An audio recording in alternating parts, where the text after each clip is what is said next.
형제들아, 내가 우리 주 예수 그리스도와 성령의 사랑으로 말미암아 너희를 구원하노니 너희 기도에 나와 힘을 같이 하여 나를 위하여 하나님께 빌어. 나로 대해서 순종하지 아니한 자들로부터 건짐을 받게 하고 또 예루살렘에 대하여 내가 섬기는 일을 성도들이 받을 만하게 하고 나로 하나님의 뜻을 따라 기쁨으로 너희에게 나아가 너희와 함께 편히 쉬게 하라. 평강의 하나님께서 너희 모든 사람과 함께 계실지어다. 아멘. 우리 기도가 필요합니다. 기도는 혼자 다 할 수 있는 사람이고 복음 증거할 말도 자기 안에 다 가지고 있는 사람이고 사람이 도와주지 않아도 천사가 알아서 때마다 시마다 도와주는 사람이고 그런 사람처럼 보이지만 하나님이 천사를 보내줄 때에도 기도하는 동역자가 있으면 더 보내주시기도 하고 기도하는 자들이 있으면 혼자 있어 홀로 하나님의 일을 했다 자랑할래 할 수도 없고 같이 해서 같이 기쁨을 나누고 참 얼마나 이게 좋은지 모릅니다. 이게 신앙생활입니다. 신앙생활. 우리 로마교회 성도들에게 기도를 부탁하는데 뭐라고 말하냐면 예수 그리스도와 성령의 사랑으로 말미암아 간청한다.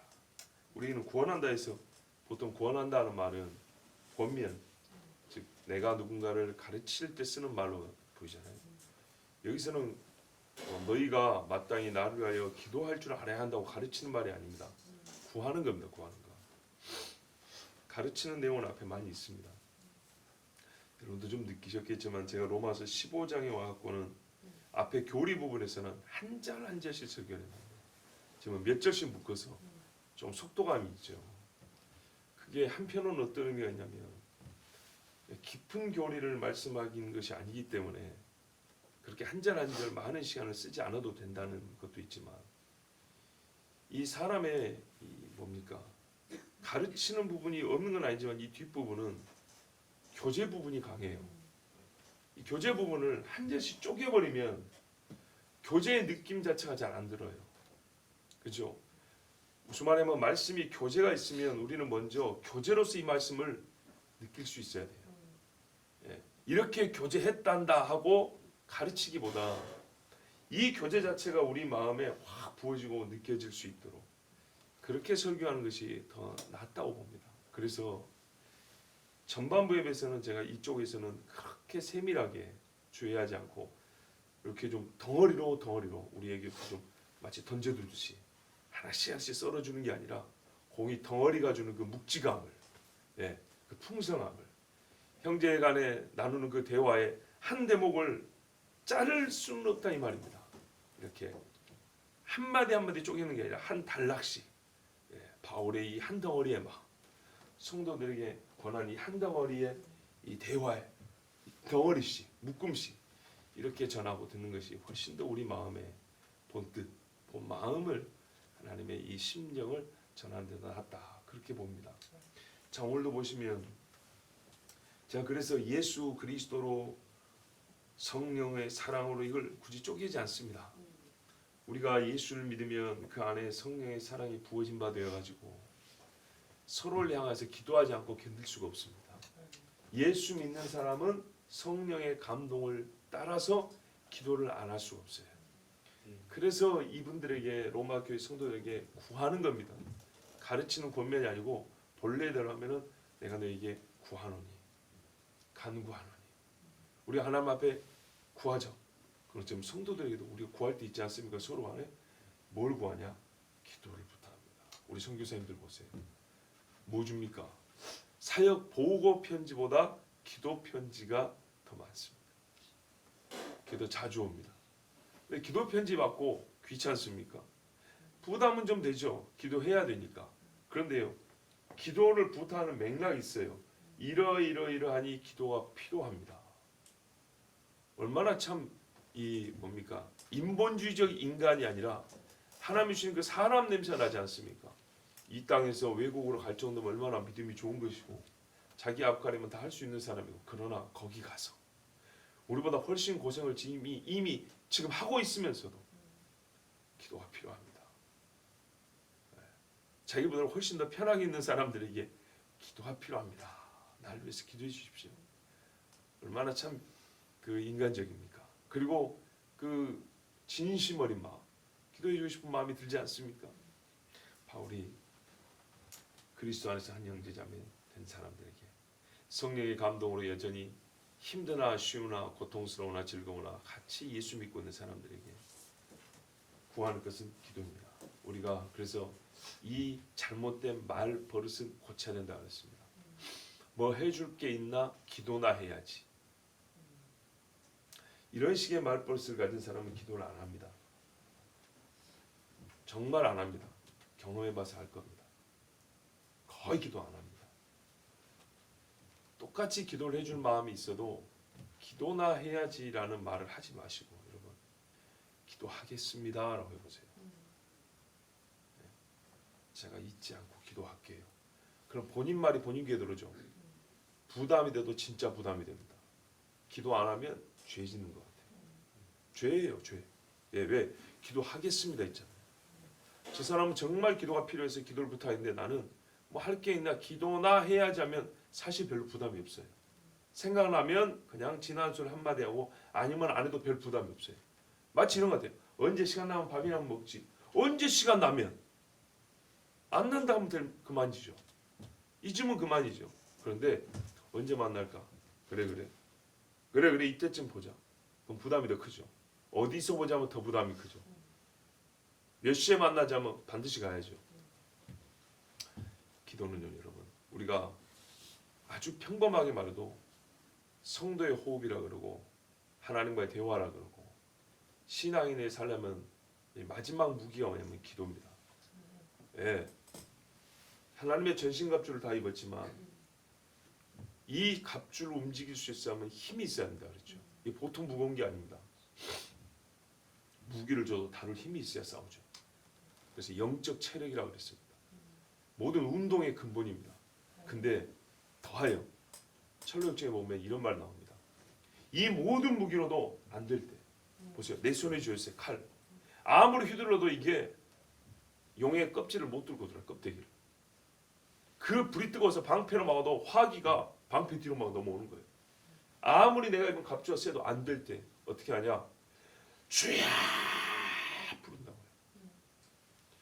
그러면 하나님이 나에게 주신 은사 정도가 아니라 하나님이 직접 손을 뻗쳐서 도와주신다. 아이들하고 얼마 전에 산에 가서 찬송을 부르고 왔어요. 그런데 셋 중에 누가 부르는지 모르는데 저한테 물어요. 아빠 멧돼지가 와갖고 공개하면 어떻게 할 거예요? 그래요. 그래서 애기들도 있고 멧돼지가 혹시 있을 수 있고 개들은 덜어봅니다. 예, 들개들은 덜어보는데 늦게 내려올 때는 위험하기 때문에 뭔가 무기를 하나는 들고 가야 됩니다. 들고 갑니다. 근데 여러분 갑자기 멧돼지 오면 이거 갖고 될 것 같습니까? 아이들은 우리 아빠가 크고 운동도 좀 할 줄 알고 무기도 하나 들었으니까 뭐 그렇게 대답할 줄 알았겠죠. 근데 저는 항상 생각합니다. 아빠는 큰 소리로 쫙 부를 거다. 그러면 그 짐승이 기겁을 하고 도망을 갈 거다. 내가 그 짐승을 이길 수 있는 방법은 그거밖에 없다. 네, 정말입니다. 나보다 힘이 강한 자가 만약에 여러분 큰 무기를 들고 칼이라도 들고 덮친다고 생각하세요. 뭔 수로 맞겠어요? 사실 어렵습니다. 정말 어렵습니다. 여러분 우리 생활은요 영화가 아닙니다. 예? 뭐 탁탁탁 이런 거 안 됩니다. 실제에서는. 나는 그럴 때마다 생각합니다. 주여밖에 없다. 예?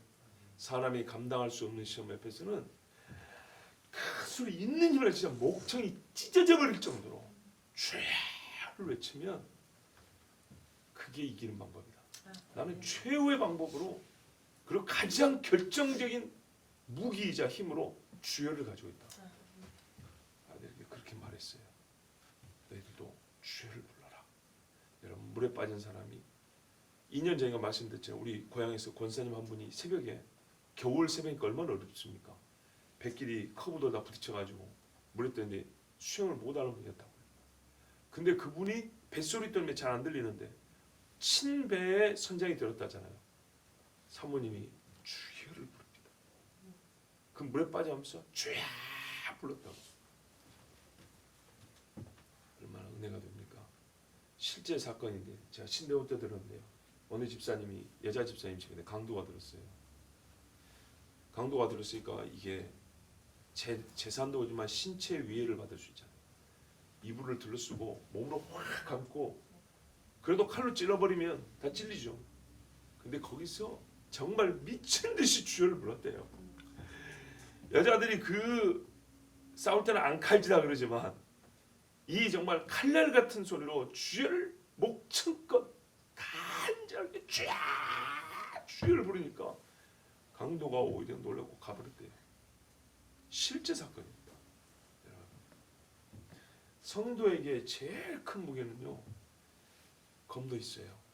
방패도 있고 흉배도 있고, 네, 전신갑주 그 뒤에 기도가 있어요.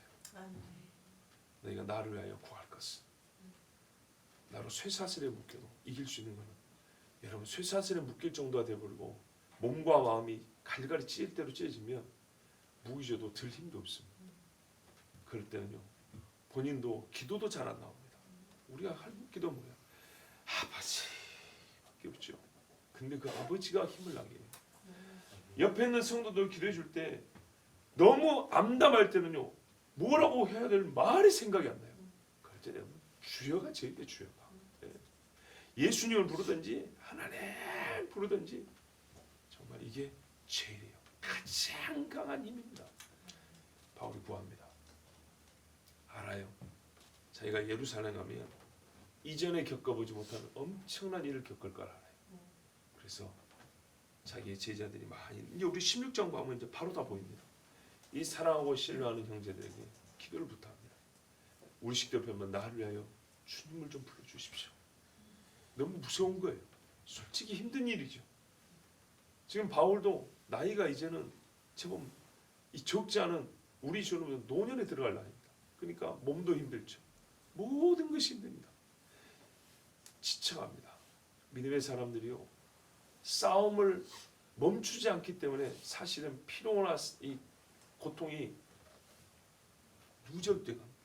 그 성경에 우리가 주님 앞에 서는 날을 안식이라고 표현한 것이 얼마나 적절한 말인지 모릅니다. 나의 달려갈 길을 다 갔으니 주님 쉬고 싶습니다. 거의 그때쯤 되면 하나님이 정말로 그 영혼을 편안히 데리고 갑니다. 시몬이 뭐라 했어요? 내가 이스라엘의 구원을 보았으니 주여 이제는 내 심령이 어떻게 족하나이다. 이 영적 고통이 보통이 아니었죠. 근데 이제는 안식을 얻고 싶습니다. 그랬어요. 그 노인 시몬 아마 얼마 안 돼서 하나님이 데려갔을 겁니다. 정말 믿음의 싸움을 힘차게 싸운 사람들은 주님 앞에서는 즉 죽음을 다 안식으로 받아들였습니다. 안식으로.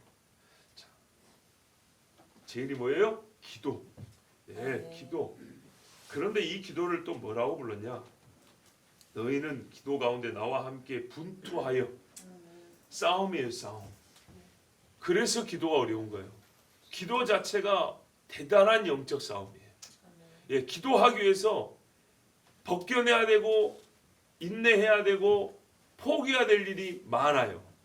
기도 시간 1시간을 확보하기 위해서 우리 삶에서 내가 하고 싶은 일 1시간을 빼야 돼. 내가 하나님 앞에 기도하려면 아무 데서 해도 되지만 정한 장소에 나가기 위해서 옮겨야 돼요. 그렇죠? 기도 자체가 전투예요. 누군가는 나의 기도를 방해합니다. 원하지 않습니다. 근데 그 사람이 나를 감동하는 자요 나 위에 권위자라면 훨씬 어려운 이야기입니다. 기도는요 그래서 그 자체가 영적 싸움이고요. 영적 싸움을 싸우고 있는 형제에게요 내가 지원군이 되는 것이고 또한 싸움을 돕는 장비가 돼요. 아까 전신갑주의 최후의 무기로 기도라 그랬죠. 예, 장비를 제공해 주는 거기도 해요. 그래서 기도는요 함께 분투하는 거예요. 분투는 뭡니까? 그냥 이렇게 싸우는 게 아닙니다. 고양이 싸움이 아닙니다. 전쟁터에서 서로 등을 맞대고 피범벅이 되어가면서 죽기 살기 싸움을 분투라 합니다. 그렇게 기도를 부탁했어요. 선교사님들이 우리에게 기도를 부탁할 때 그렇게 기도를 부탁하는 거예요. 편한 사람들이 기도 부탁은 사실 그렇잖아요. 그런데 정말 고난 중에 있는 사람들이 기도를 부탁할 때는 마치 내가 고난을 겪는 것처럼 그렇게 기도해 달라는 거예요.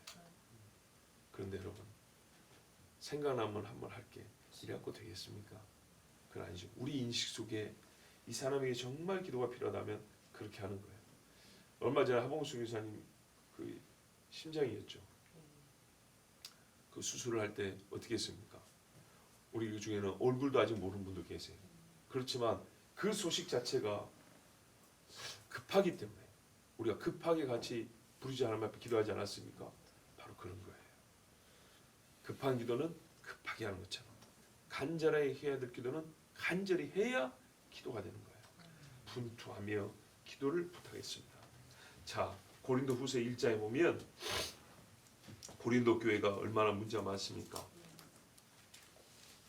그런데도 후서를 쓸 때쯤 되면 바울이 이렇게 고백을 해요. 1장 11절에 너희도 우리를 위해, 바울 선교도 아니죠, 기도로 함께 돕고 있나니. 돕고 있다 그랬어요. 기도로 돕는다. 선교사가 기도로 돕는다는 말을 할 정도로 기도라는 것은 우리 표현으로 대충 깔짝깔짝하는 기도가 아니에요. 고린도 교회 사람들이 모일 때마다 힘을 다해서 기도했던 거예요. 바울이 함께하는 또 그 형제들이 보통 어려운 일을 하고 있습니까? 그런데요, 분명히 도움이 되었다고 말을 합니다. 분투하는 기도죠.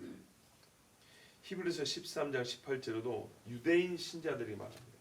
우리를 위해 기도하라. 우리가 모든 일에서 정직하게 살고자 함으로 선한 양심을 가진 줄 우리가 확신하노라.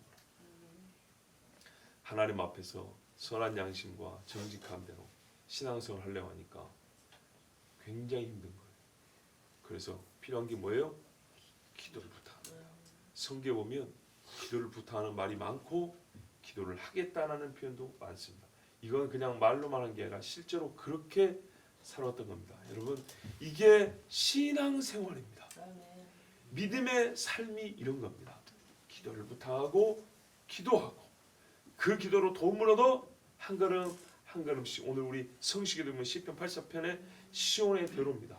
보십시오. 구원 얻는 길은 좁은 길인데요, 막상 좁은 길을 걷는 자에게는 시온으로 향하는 큰 길이라고 말합니다. 세상에 큰 길을 걷는 사람은 겉에서 보면 조그만해서 저기 가기 싫어 그러죠. 근데 막상 그 좁은 길에 들어가 보면 하나님께서 도와주시고 했지만 하기 때문에 넓은 길을 가면서도 여기서 터지고 저기서 찔리고 여기에 함정 빠지고 그러면 막상 걸어갈 길이 얼마 없어요. 그러지 않습니까? 16차선 대로변인데 지뢰가 내가 모르는 곳에 숨겨 있다고 생각해보세요. 한 걸음이라도 갈 수 있겠어요? 못 가죠. 그러나 좁은 길인데요, 하나님께서 나를 붙들고 계신다면요, 이거는 몇 차선인지 알 수 없는 대로를 걷는 것과 같은 거죠. 네. 고향 돌아가는 길 한 길이에요. 그런데 거기에 마하나임, 하나님의 천군들이 함께하고 있단 말이에요. 그러니까 야곱이 그 길을 갈 수 있는 거 아닙니까? 네. 내가 유대에 있는 뭐 때문에 기도를 부탁하냐? 유대에 있는 누구요? 순종하지 아니하는 자. 순종하지 아니하는 자. 이게 약간의 의미적 번역입니다. 본래대로 뭐냐? 믿음 없는 자. 그 말입니다. 아, 그리고 딱 맞죠. 성경에 믿음 없는 자 불순종한다 이렇게 표현하거든요. 호환합니다. 서로 바꿨습니다. 믿음 없는 자들로 말미암아 어떻게 한다고요? 건짐을 받게 한다. 구원을 받게 한다. 예, 믿음 없는 자들이 어떻게 했습니까? 루스드라와 이고니온에서도 매를 때리고 돌로 치고, 그죠? 바울이 이방 선교하면서 뭐라면 내가 사자에게서 건짐을 받다 이런 표현도 씁니다. 죽을 위험이 많았습니다. 자연재해가 아니라 사람의 손에 의해서 죽기 직전까지 간 적이 많았습니다. 어떤 경우는 자기 대신에 형제가 대신 맞은 게 에베소에 같은 데 말이죠. 끌려가지고 뒤치고 맞고 갔어요. 근데 이번에 예루살렘은 이제는 정말 큰 고난이 기다리고 있다는 걸 알아요. 그래서 뭐라 그래요? 유대에 가면 이번에 유대에 뭐 갖고 와요? 헌물 가지고 왔잖아요. 예. 그런데 믿지 아니하는, 믿는 사람이 이거 갖고 때리겠어요? 아니죠. 믿지 아니하는 자, 안 그래도 바울 오기를 기다리고 있었던 자, 그 사람들이 바울을 분명히 죽이려 할 겁니다. 그래서 바울이 이번에는 말하는 거예요. 그 사람들 손에서 죽임을 당하지 않게 기도해달라. 왜요? 내가 로마로 가야 되고 서바나까지 가야 되기 때문에. 이방인 중에 이방인은 로마는 반드시 가야 된단 말이죠. 로마 성도들도 봐야죠. 그렇죠? 가깝게는 이 편지를 받고 있는 로마 성도들도 봐야 하고, 로마 황제 앞에도 서야 하고, 서바나까지 가야 하고. 그러니까 이럴 때 쓰는 말이에요. 아직 나의 사역이 끝나지 않았다. 하나님께 받은 사명을 아직 다 하지 못했다. 그러나 여러분, 그렇다고 해서 자동적으로 죽음의 위협이 물려가는 거 아닙니다. 분투입니다. 이 죽음의 위협을 싸워 이겨서 1시간을 더 살고 1년을 더 살고 그 다음 사역을 행하는 겁니다. 아무리 사역이 남아있다 하더라도 자기 자신을 여러분 방치해 보세요. 못합니다. 기도를 부탁하여 이 악한 자들의 손에서 나를 구해 주옵소서. 그랬습니다. 또 하나의 문제는 뭐냐? 성도들이 나를 받아들여야 한다. 어떤 문제로부터요? 섬기는 일. 야. 사도의 가장 큰 근심이 하나님의 근심과 다르지 않다는 걸 아셔야 합니다. 여러분, 하나님의 근심 중에 한 것이 뭐냐면 자기 백성이 하나님을 받아들이지 않는 거예요. 광야에서도 가나안 땅에서도 예수 메시아가 이 땅에 왔는데도 자기 백성이 받아들이지 않았다는 거예요. 지금 성도들에게 뭘 갖고 갑니까? 연보, 곧 그들의 구호품 내지는 구호 재정을 갖고 가는 겁니다. 누가요? 바울이. 어디서부터요? 저 마케도냐 아가야 또는 갈라디아, 그러니까 선교지, 여기서부터 퍼져나간 복음의 씨앗이 열매 맺은 그곳에서 가져가는데도 불구하고 성도들이 이거를 안 받을 수도 있다는 겁니다. 그 염려를 갖고 지금 가는 거예요. 우리는 한평을 전에 선교 이 헌금 갖고 하면 기분 좋잖아요. 선교사님도 당연히 받을 것이고 감사해 받을 것이고 서로 때로는 정말 필요했던 재정이면 눈물로 받을 거 아닙니까? 그런데요, 예루살렘에 있는 성도들이 이 헌금을 안 받을 수 있다는 거예요. 뭐 때문에? 돈이 아니어서요? 저 사람들이 정성이 없고 사랑이 없어서요? 아니요. 이게 문제. 이런 것이 바로 쓴뿌리의 한 종류라고 볼 수 있어요. 이방인이 준 거니까. 이게 굉장히 꺾어내고 씻어내기 어려운 겁니다. 한편은 유대인에 있어서 간음하지 말라보다 더 어려운 것이 이방인 형제들과 하나 되는 거예요. 지금도 보세요. 2000년 동안 안 돼요. 엄청나게 어려운 겁니다. 정말 어려워요. 이 귀한 은사와 선물이잖아요. 똑같이 은사나 선물은 워낙 같은 거 아닙니까? 예. 하나님의 선물이 이방인의 손을 통해서 와요. 근데 하나님의 선물인데 이방인의 손을 통해서 온 것이라 안 받아요. 하나님에게서 온 것이란 것을 몰라요. 이게 얼마나 안타까운 일인가 봐보세요. 여러분, 성전 지을 때 크게 기여한 사람이 누구냐? 제일 기여한 사람이 있어요. 다윗 솔로몬 빼고 제일 크게 기여한 사람 두로왕이에요. 두로왕 히람이라고. 이 사람이 제일 크게 기여를 했어요. 백향목과 전나무의 목자가 다 어디서 왔어요? 좋은 돌들이 이스라엘도 있지만은 그 돌을 다듬는 사람은 두로 사람들이었어요. 두로왕 히람은 뭐라고 성경에 있냐면 납달리 지파 과부의 아들이라고 했어요. 엄마가 납달리 지파 이스라엘 사람이에요. 지금도 이스라엘 사람들은 이스라엘로 돌아올 때 모계를 따른다 하죠. 그래서 이 사람은 이스라엘에 대한 사모함이 있고 다윗과 친구로 살았던 사람이에요. 그리고 고대로부터 들어오는 부자 나라란 말이에요. 얼마나 크게 기여를 했는지 솔로몬이 밀이나 기름 같은 그쪽인데 먹을 게 좀 약해요. 무역을 하고 기술은 좋은데 그래서 왕이 뭐냐면 내가 다 제공하겠다. 기술자도 목재도 석재도 필요한 만큼 다 주겠다. 솔로몬이 그러면 형이요 나는 뭘 드릴까요? 우리는 양식이 부족합니다. 이스라엘에서 나는 정말 적과 꿀이 흐른 땅이라 했죠. 가루와 그러니까 곡식과 기름을 주십시오. 그래서 몇만 석씩 이렇게 올려줍니다. 예, 받은 만큼 올려줍니다. 그리고 마지막에 성전이 너무 아름답고 할렐루야니까 땅을 주잖아요. 성을 줘요. 성을. 예, 솔로몬이 성을 줘. 그런데 이제 거기 가서 두로 왕이 좀 기대를 많이 했었는데 조금 생각보다 작아서 좀 실망이요. 이렇게 했던 표현이 성경에 나오죠. 하여튼 이 두로 사람이 성전 짓는데 제일 큰 기여를 합니다. 제가 말하는 신앙생활의 어떤 기술적으로 말이죠. 자, 보세요. 한편은 이방인입니다. 그런데 그 이방인의 손을 빌려 여러분 성전을 지었습니다. 에돔 출신 이두메 사람 헤롯이 지은 금박을 입혀놓은 삐까뻔쩍한 성전은 하나님께서 받지 않으시고 여우의 굴이 되었다 그랬지만 강도의 굴이 되었다 그랬지만 이두메 사람 두로 사람 그 히람이 돕고 기술자들을 보내가지고 같이 손으로 만지면서 돌을 깎고 다듬고 쌓고 목재를 자르고 운반하고 다듬었던 그 일은요 하나님이 기뻐 받으셨어요. 왜요? 그가 이방이지만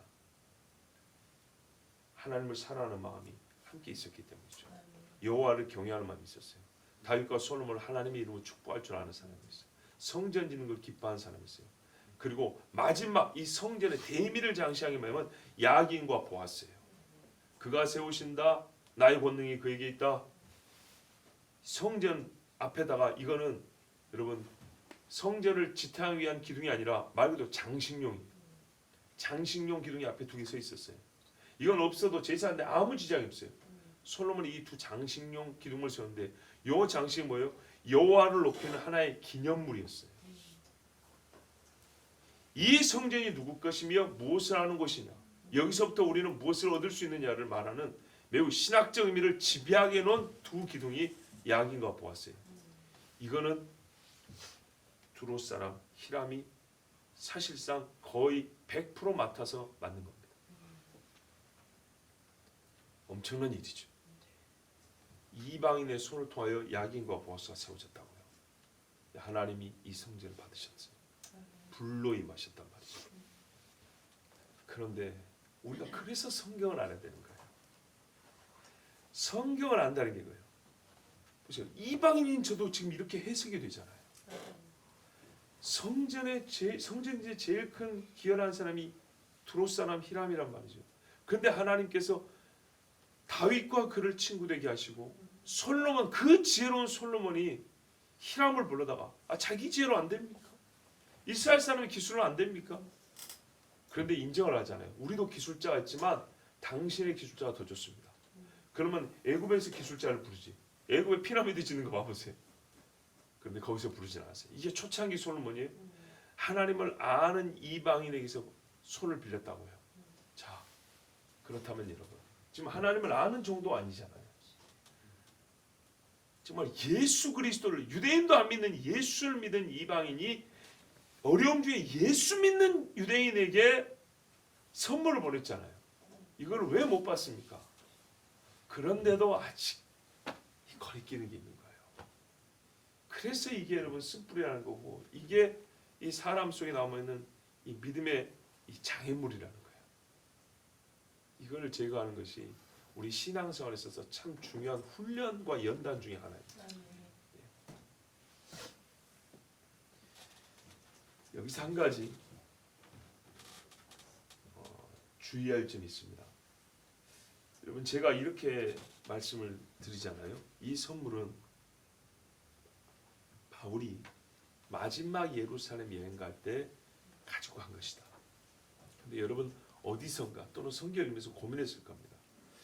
사도행전 옛날 탐도할 때도 보니까 바울이 예루살렘의 이방인 교회에서 준 그 부조를 가지고 방문했던 적이 있다고 하던데 아마 그 기억날 겁니다.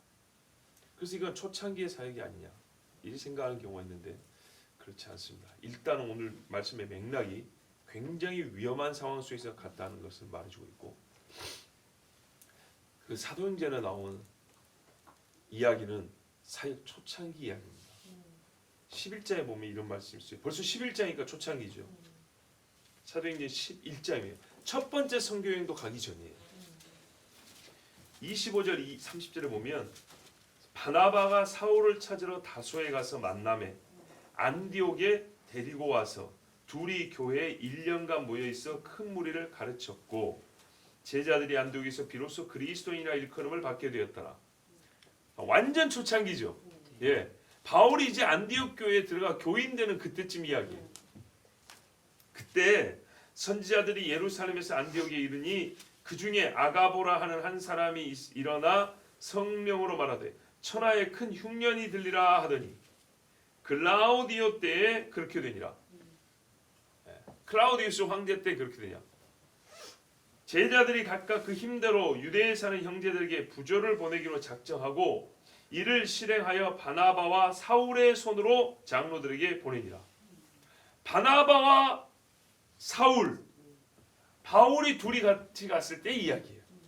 근데 바나바와 바울은 1차 선교여행 갔다 온 다음에 2차 선교여행부터는 갈라섰지요. 바나바는 자기 고향 구브로로 가서 거기서 사역하다가 순교했단 말이에요. 바울보다 한참 일찍 전에 죽습니다. 초창기 이야기란 말이에요. 11장의 초창기. 맞지요? 이방인 교회 성도도 준 게 아니고 안디옥, 저기 헬라 지역의 성도도 준 게 아니고 가까운 안디옥 교회 성도들이 전해준 거란 말이죠. 클라우디우스 황제 때 같으면 고린도에 누굽니까? 브리스길라와 아굴라가 추방당하고 왔을 때쯤 그 근방의 이야기라고요. 그렇기 때문에 지금 고린도와 데살로니가 이런 교회들에서 준 헌금을 가져올 때는 그보다 한참 뒤의 이야기라고요. 그리고 또 바울이 뭐라 그래요? 갈라디아 지방에서도 성도들이 했던 것처럼 우리가 지난주에 고린도후서가 읽었죠. 너희도 주일에 모였을 때 헌금을 미리미리 모아두라 그랬어요. 그럼 보세요. 바울이 예루살렘 성도들 위하여 그 가난한 자들 위하여 돕는 일이 어느 단회에 단시간에 이루어진 게 아니고 상당히 긴 선교 여정 가운데 덜어 있었다는 얘기입니다. 예, 한 번만 있었다는 게 아니고. 그리고 분명히 사도행전 11장은 굉장히 초창기 이야기고 안디옥 교회가 전해준 이야기라고 있고 우리가 지금 로마서 여기서 보는 이야기는 마케도냐와 아가야 지역에 지금 헬라 지역 성도들이 보내준 헌금을 얘기하고 있습니다. 그리고 또 뭐라냐면 사도행전 11장에는 초창기이기 때문에 바나바와 사울이 갔다, 바울이 갔다 이렇게 돼 있죠. 그런데 우리가 고린도후서에 지난주에 뭐라 그랬어요? 그때는 어떻게 말하면 너희 중에 전달할 사람 있으면 그 사람 손을 통해서 보내면 되는데 내가 편지 써줄 것이고 이방인이 직접 전해주면 된다 이 말이죠. 그런데 필요하다면 내가 같이 동행하겠다 이랬죠. 보세요. 유대인인 내가 가도 이거를 받을까 안 받을까 지금 걱정을 하는데 헬라 사람이 들고 가면 바울의 편지를 갖고 갔을 때 유대인들은 그걸 과연 받을 수 있었을까요? 이게 더 미지수죠. 그러니까 딱 보세요. 바울이 그러면 내가 간다. 그래서 가는 겁니다. 그리고 여러분 이 구호 헌금이 말이죠. 요즘같이 수표로 받고 갈 수 있는 게 아니잖아요. 다 뭐예요? 한 푼 두 푼 모은 거라고요. 화폐들이요. 화폐들. 동전들. 주로 그런 것들. 그러니까 이거는요. 무겁고 위험하고 그래서 혼자 갈 수가 없는 겁니다. 그래서 바울이 함께하는 제자들과 같이 젊은 제자들과 같이 예루살렘에 간 이야기. 우리가 이렇게 있는 것이 맥락에 맞는 겁니다. 그리고 가난함과 재정이 필요하다는 것은 어느 한 해만 있는 건 아니잖아요. 그리고 이 성도들을 도울 정도면 안디옥은 가장 초창기에 세워진 교회잖아요. 예, 이방인 교회 중에 가장 초창기 예루살렘 가깝고 교회가 헌금을 다른 교회에 보낼 정도라면 좀 커야 합니다. 사이즈가 아니고 신앙이 커야 한다고요. 처음에는 받아먹을 줄밖에 몰라요. 여러분도 많이 들으셨잖아요. 중국 교회가 신앙의 연조가 깊은데도 불구하고 굉장히 많이 받는 데 익숙하다고. 자기들이 교회를 짓는데도 한국에서 반은 대줘야죠. 이런 식으로 하는 교회가 많고 제가 10년 전에 교회 갔을 때도 헌금할 줄 아는 사람이 거의 없다 그랬어요. 거기 목회자가 하는 말이에요. 거기 선교사들이 하는 말이에요. 헌금할 줄 모르고 이제서 헌금을 조금씩 배운다 그랬어요. 전체 인원에 비하면 헌금이 없는 거예요. 그렇게 신앙생활에서 나 아닌 다른 형제를 도울 정도로 헌금한다는 것은 신앙이 커야 되는 이야기입니다. 자, 그래서 이 이야기는 바울의 사역의 후반기 이야기라는 것을 여러분 그렇게 받아들이시고요. 32절 보십시오. 내가 하나님의 뜻에 따라 기쁨으로 너에게 가서 너희와 함께 어떻게 쉰다 그랬는데 여기는 쉰다, 샘을 얻는다 그 말입니다. 이렇게 싸움을 이기고 나를 위하여 했던 기도한 형제, 그 승리는 어떻게 되죠? 나의 승리는 그들의 승리가 되죠. 같이 기뻐하게 되죠. 내가 하나님의 뜻에 따라 기쁨으로 너희에게 가서 너희가 기도해 주었고 이 사역을 잘 마치고 머지않아 너희에게 간다면 뭘 갖고 가겠어요? 돈은 예루살렘 성도에 다 줬고, 그죠? 바울이 갖고 가는 기도 응답을 갖고 가죠. 너희의 기도 응답으로 내가 이렇게 사역을 완수할 수 있었다. 내가 구원을 받을 수 있었다. 그러면 그 소식을 듣기만 해도 얼마나 기분이 좋습니까? 우리가 선교사님한테 헌금 보낼 때 헌금만큼 다시 물건 받으려고 헌금 보냅니까? 아니죠. 이 헌금을 이렇게 썼습니다. 하나님의 일을 위해 썼습니다. 그 소식 들으면 우리 만족하죠. 바로 그 이야기입니다. 그래서 32절에 기쁨으로 하나님의 뜻에 따라 이 일을 마치고 너희에게 나아가리라. 그러면 어떻게 해요? 나와 너희가 분투하여 싸운 그 일, 승리한 그 일은 너의 승리이기 때문에 같이 승리한 사람으로서 함께 만나 이 즐거움을 나누리라. 그러면 뭐예요? 너희는 그 기쁨을 위하여서 지금 싸우듯이 기도해 줘야 된다 그 말이죠. 믿음의 사람이 그렇죠. 그 기쁨을 위하여 지금 힘들더라도 기도하는 거고 싸우듯이 기도하는 것이지, 우리가 뭔가 손에 잡히는 것을 굳이 얻겠다고 기도하는 건 아니잖아요. 이게 성숙한 신앙인들이고, 이런 신앙인들끼리 뭐가 가능해요? 기도 부탁이 가능해요. 실제적 기도 부탁이 가능해요. 33절 보세요. 이제 평강의 하나님께서 너희 모두와 함께 너희 모든 사람과 함께 계실지어다. 아멘. 아멘. 그날이 오기까지. 내가 담례로 너희에게 예루살렘 특산품 가지고 가는 것보다 아마 전에 내 얼굴 볼 때보다 더 험한 얼굴을 가져갈 것이다. 너희가 나를 보자마자 눈물이 쭈룩쭈룩 날 정도로 깊어진 주름을 갖고 갈 것이고, 찢긴 상처를 갖고 갈 것이고, 아마 다리도 들고 갈지 모른다. 그러나 너희의 기도로 말미암아 내가 살았노라, 이겼노라 라는 이 소식을 갖고 갈 것이다. 그날이 올 때까지 사랑하는 형제들 너희에게는 하나님의 평강이 있기를 원하노라. 아멘. 이게 사도의 마음이고 이게 우리의 성도들의 인사입니다. 여러분, 이 인사가 우리가 진심으로 가능하다면 이보다 더 큰 복이 어디 있겠습니까? 그날이 오기까지 살아가는 내 형제들이여, 나는 너희를 위하여 구할 것이 무엇이냐? 하나님께서 너에게 평강 주시기를 원하노라. 하나님 앞에 온전한 예배를 드리고 올 때 대제사장 아론이 성도들에게 이스라엘 백성들에게 뭐랍니까? 여호와께서 너희 얼굴빛을 비추사 평강 주시고 내 베푸시기를 원하노라. 그렇죠. 사도 바울의 말은 너희에게는 나와 같은 고난이 없어서 평강할 것이다 그런 말은 아닙니다. 참 평강은 고난 중에 얻는 것이죠. 사망의 음침한 골짜기를 다닐 자는 해를 두려워하지 않을 것은. 사망의 음침한 골짜기는 우리의 목숨을 앗아가기 전에 먼저 두려움에 사로잡혀야 하는데, 두려워하지 않을 것은 주께서 나와 함께 하십니다. 주의 지팡이와 막대가 나를 안위하시리로다.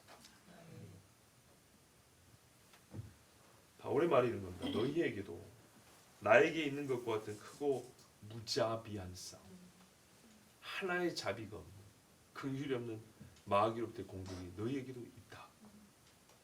그러나 하나님께서 나를 사단의 손에 넘기지 아니하시고 지켜주심과 같이 너희를 사자의 입과 사탄의 발톱에서 구해내시기를 나도 원하노라. 그리고 믿는 사람 뭐예요? 아멘. 그렇다. 자기가 이 고백하고도 당장 이 말은 반드시 이루어지기를 원하는 거예요. 확신이 있는 거예요. 우리도 그랬잖아요. 기도가 끝나기도 전에 아멘. 어떤 거는 기도가 아니라 외침인데도 아멘 그러잖아요. 바울도 정말 뭐랄까요? 벅차오르는 마음. 어떻게 만날지 몰라요. 지금 살려달라고 하나님께 기도를 부탁했어요.